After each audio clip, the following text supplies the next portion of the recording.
சமமா இருந்தா அது என்ன வகை முக்கோணம்?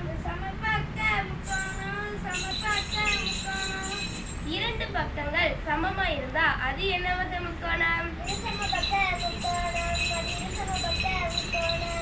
மூன்று பக்கங்களும் வெவ்வேறா இருந்தா அது என்ன வகை முக்கோணம்? அசமபக்க முக்கோணம். சொல்லு.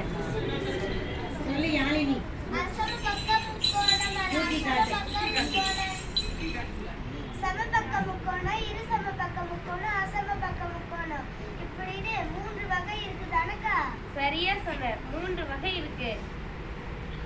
பக்கங்களை பொறுத்து மூன்று வகை இருக்கு.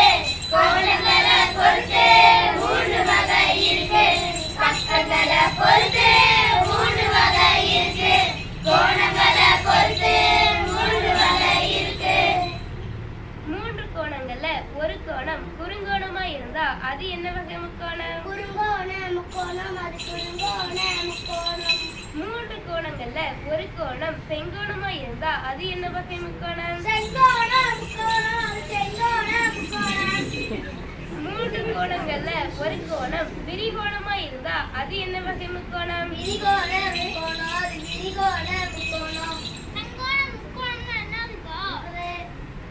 மூன்று கோணங்கள்ல ஒரு கோணம் 90 டிகிரி இருந்தா அதுதான் செங்கோண முக்கோணம்.